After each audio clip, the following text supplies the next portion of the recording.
I should probably fill that empty space. Nah. Welcome to part 2 of the 5th annual SR4U Boot Awards. Hey everyone, Future Jim here. Just wanted to let you guys know that this guy clearly doesn't know the difference between 4 and 5 because this is the 4th annual SR4U Boot Awards, not the 5th. Please forgive him and thank you for your understanding. Highlighting the best, the worst, and the weirdest in football boots for the year of 2019. If you missed part 1, go watch that first. It'll be linked down below. I also explain all of the rules for the choices that I'll be making in this video. Also, keep in mind, these are my picks. You might have a different opinion, so feel free to share all of your own personal picks for these boot awards down below in the comments. With that said, let's hand out some awards, I guess. Knitted football boots have taken over the industry. If you consider that all 4 models from Nike all have knitted components, all 3 models from Puma all have knitted components, and 2 out of 4 models from Adidas have knitted components. The other 2 are textile and mesh based. So basically knitted materials across the board from the big 3 brands. The question is, who had the best knitted upper of 2019? And for me, that award has to go to the Nike Mercurial Vapor 13 Elite, and I guess Superfly 7 as well, with its Flyknit upper incorporating, for the first time ever from the Nike brand, high tenacity yarns, which is kind of their replacement for Flywire or Brio cables, as we've seen on a bunch of past Nike models with Flyknit uppers. What the Flyknit in combination with high tenacity yarn allowed for with the Mercurial is that super thin barefoot sensation, obviously a sock-like level of comfort and flexibility, but the responsiveness and lockdown and just general structural integrity that would typically require the upper to be a lot stiffer than what the Mercurial Vapor Flyknit upper actually is. It's really, really impressive as an achievement, and I think as far as knitted uppers go, not only is it the best one of 2019, I think it's the best knitted upper ever made. Marvelous.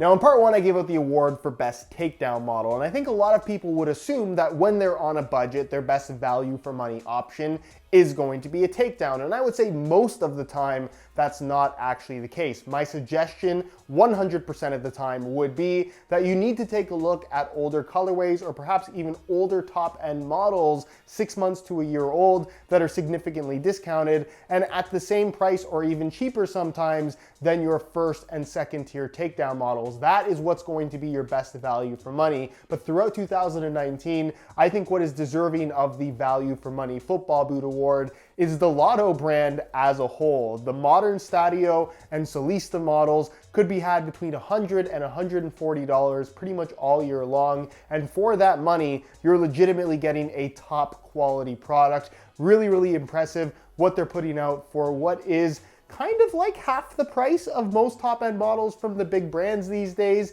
with a quality standard that I would say is pretty close, sometimes even better in certain situations. So I think if you're very value for money conscious, and maybe even just looking for something a little bit different, something from the Lotto brand right now is definitely worth your time. Sorry about that. Swish.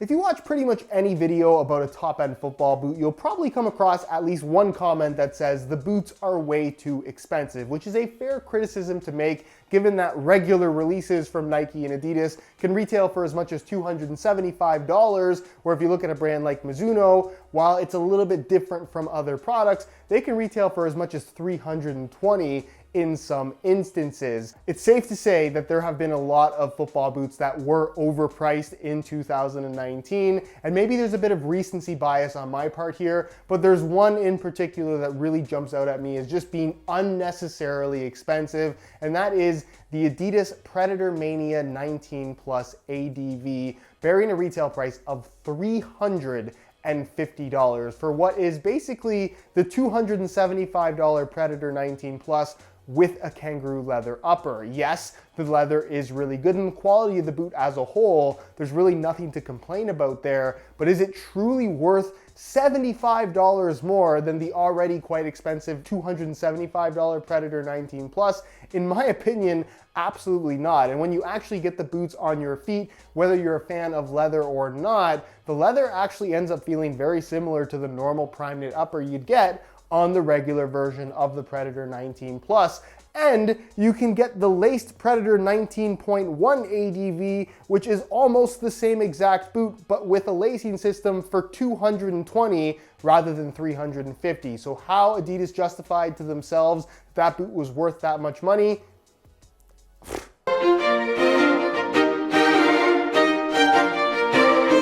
Now, I think it's fair to say that there are just too many boot releases these days, but this is something that the brands have brought upon themselves. They want to put out more and more releases to maintain higher interest around the brand, and people have more or less come to expect new models on a consistent basis, and they've also set their expectations, I think, a little bit higher than they perhaps should be, which means that sometimes you can be pleasantly surprised, but I would say more often than not, people do end up being at least a little bit disappointed. But for this award, it is of course the most disappointing football boot of 2019. So this is a product that I think just really did not live up to the hype at all. And for me, you might have a different opinion, it has to be the Nike Tiempo Legend 8 Elite, which of course was the replacement for the exceptional Tiempo Legend 7 Elite. And as I've said many times before, even in a comparison video that I made between the two, I think the Legend 8 might actually be a little bit better overall in terms of objective performance. But the reason why I think the Legend 8 Elite ended up being so disappointing is it wasn't that leap forward that we've come to expect from every new generation of Tiempo, where it really did become kind of the leader in the entire market when it came to a leather football boot that had all the tech and performance. I think the reason why the Legend 8 Elite was so disappointing is because basically all of the other options from other brands are just as good, if not better. And I think we expected something truly exceptional from Nike, and that unfortunately just didn't happen. Now this is an award that had the bar set pretty high last year, with the winner being the toe punt boot, the Serafino 4th Edge, which is a very interesting product to say the least. And in 2019, I don't think we got anything quite as weird, but there is one boot that really jumps out at me as being the weirdest of the year by far, and that is the remake of the Adidas F50.6 Tunit. Probably one of the worst football boots in Adidas's entire history, certainly one of the weirdest looking, especially by today's standards, but somehow it got a remake. And I have to say, the boots as a whole are as terrible as I expected them to be, but I'm also really happy that they ended up being as bad as they ended up being, because it is so true to the original. I think in terms of remakes, this year, Adidas really killed it. But the fact that they chose to remake that boot over all the other amazing football boots that they have in their history is just a very weird choice. And like I said, the final product was a very weird pair of football boots. And Adidas, if you're watching this for some reason, don't take this as an insult. Weird football boots are good. We need more of them. I'll take a weird boot over another sock boot any day. Comfort is arguably the most important aspect of any pair of football boots, but obviously personal preference plays a huge role in comfort as well. Some people like a super tight fit, while other people find that to be totally uncomfortable. So keep in mind that my opinion and my choice here is purely subjective. You might have a completely different opinion. And I'll tell you right off the bat, my winner for this award was going to be the Made in Japan Mizuno Morelia Neo 2 Beta. That is a football boot that really surprised me in terms of not only just being comfortable, but being a football boot that really disappears on your foot, which I think is the ultimate sign of a comfortable product. But there was a late entry that I think has to win this award, and it is the Puma Future 5.1. This is a football boot that is just extremely comfortable, and coming from two previous knitted variations of the Puma Future that also came out in 2019 that featured this kind of hard, almost crusty knitted upper. The knitted upper that you get on the Future 5.1 is super soft. It's nicely padded. The shape of the boot is slightly wider. It has a little bit more volume to it. It's just one of those boots that really does feel like a nice, soft, padded pair of socks the second that you put them on. No break-in time required. In my opinion, the most comfortable football boot of 2019.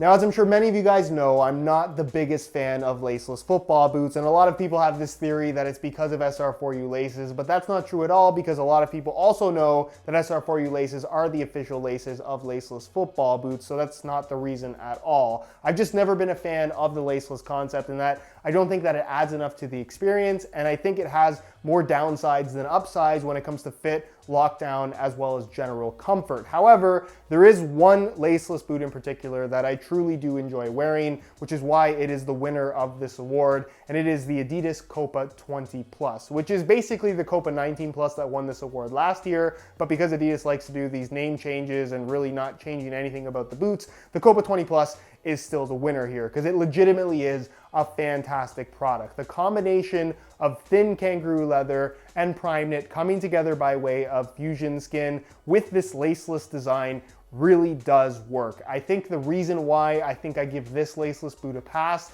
is, even though it's not the best lockdown and not the most responsive thing in the world, because it's a leather football boot that's supposed to provide more of a traditional feel, I don't necessarily want or need the boots to feel super responsive. So it's one of those products that just works given the laceless system that's been implemented, and it really does feel like one of the only Adidas products that really feels like it was designed as a laceless boot first.